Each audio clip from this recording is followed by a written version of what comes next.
At the beginning of this year of 2020, February, I was traveling along the Nile, and we were going from Egypt south to Sudan. And we came to this very ancient place called Dongola.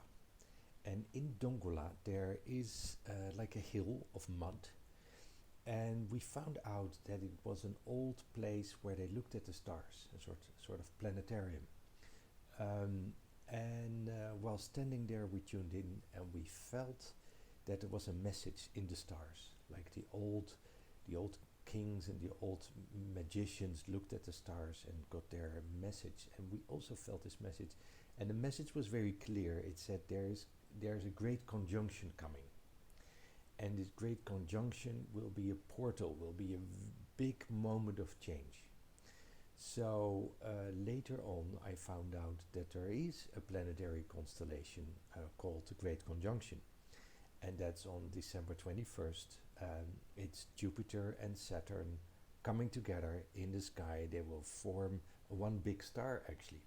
And some people say this is the same star that was above Bethlehem in the time of Christ when he was born with Christmas. So we see that moment again, and it's heralding a new phase for humanity.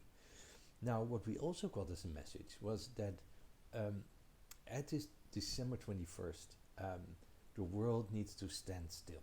It needs to slow down, and stand still. Now, at that time in February, we had no idea, no clue how to make the world stand still, but we never had thought that the virus would do it for us, that the virus would slow everything down and we would be contained in our own home and stuck, actually. And although it feels uncomfortable and there's many things to say about it, the virus and the vaccine and the whole thing, but basically that we're slowing down, giving breath to the planet, to nature, and that we come into this kind of meditative state. It might feel uncomfortable, or there's no purpose anymore, no boundaries, feels like a long bubble in time, and sometimes we lose even the days, or what sort of day is it, or what week. But actually this is exactly what it needs to be, to slow down, to look more inside, look at who you are, where you are. This whole process is like a meditative process. And maybe then at December 21st, we can really feel this moment of standing still. And I know from group work, if a group can come to this point of there's nothing we need to do anymore, we don't need to reach anything, we don't need to perform, we don't need to change, we can just be in the moment.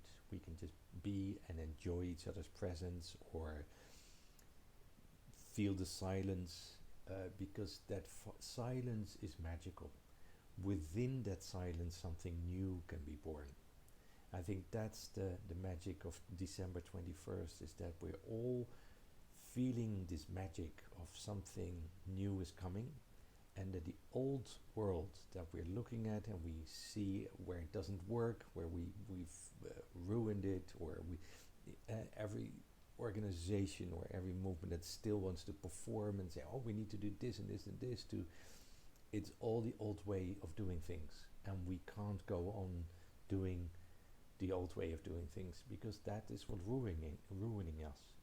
So we need to have an inspiration or a moment of silence to look inside, be with ourselves, and expect the unexpected, to open up for the magic to come in and to welcome the new. Now, it's not something we can think of. We cannot make it up. We need to be receptive. We need to be open towards the new. That's actually the whole trick. And it's kind of a feminine energy. It's not a doing energy. It's not fixing. It's not making something happen. It's opening up and waiting.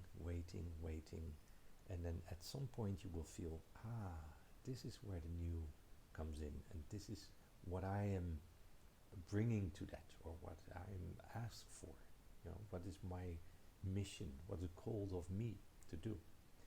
So my suggestion for the coming, 2 weeks, slow down, more and more go into the silence and go to this point of really standing still in your life.